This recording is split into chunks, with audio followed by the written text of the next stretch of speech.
এক দরিদ্র ব্রাহ্মণের কাহিনী। কোনো এক গ্রামে এক দরিদ্র ব্রাহ্মণ বাস করতেন। তার নাম সুবিনয় ভট্টাচার্য। তিনি বিবাহ করেননি, ফলে একাই থাকতেন, আর লোকের বাড়িতে যদি পুজো থাকতো তাহলে পুজো করতেন। এই পুজো করে যা পেতেন তাই দিয়েই কোনো রকমে দিন চালাতেন।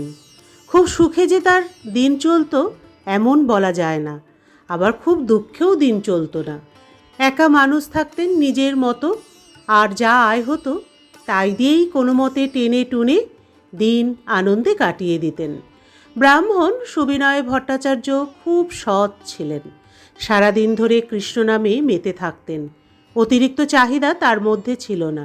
একদিন পুজো করে ফিরছেন সুবিনয় ভট্টাচার্য। সেদিন তিনি চাল, ডাল, আলু, তেল, ফল, মিষ্টি ভালো পরিমাণে পেয়েছেন একটি বাড়িতে পুজো করে। মনে মনে কৃষ্ণনাম করতে করতে ফিরছেন বাড়ির পথে। তার বাড়ির পথটি ছিল বেশ ফাঁকা এবং নির্জন। হঠাৎ দেখলেন এক জায়গায় পথের পাশে কিছু সোনার গয়না পড়ে আছে।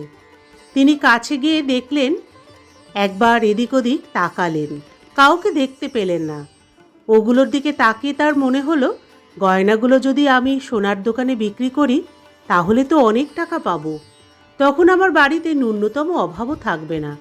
পরক্ষণেই আবার ভাবলেন, না, এইসব চিনি না, জানি না, কার না কার গয়না, না নেওয়াই ভালো।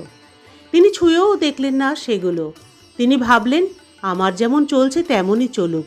রাধা মাধব চাইলে আমার অবস্থা আরও ভালো হবে।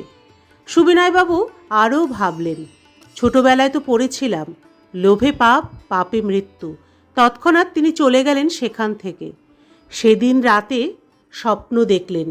স্বপ্নে দেখলেন তার ইষ্টদেবতা শ্রীকৃষ্ণ তাকে বলছেন, তুমি সত্যিই সৎ, আমি তোমার সততার পরীক্ষা নিচ্ছিলাম। তোমার মধ্যে কোনো লোভ নেই, এটাই আমার ভালো লেগেছে। তুমি শীঘ্রই একটি ভালো সংবাদ পাবে।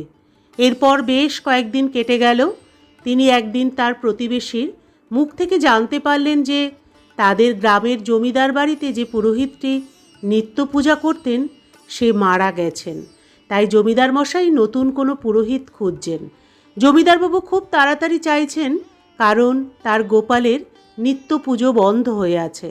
জমিদার বাড়ির পুরোহিতটি 1 সপ্তাহ হলো মারা গেছেন, অর্থাৎ আর সময় নষ্ট করা উচিত হবে না মনে করে সেই দিনই সুবিনয়বাবু রওনা হলেন জমিদার বাড়ির উদ্দেশ্যে। এরপর বেশ কয়েক মাস কেটে গেছে। তিনি জমিদার বাড়ির নিত্য পুজোর কাজটি পেয়ে গেছেন। এখন তার ঘরে আর কোনো অভাব নেই। প্রতিদিনই জমিদার মশাই পুজোর শেষে অনেক কিছু দেন তাকে।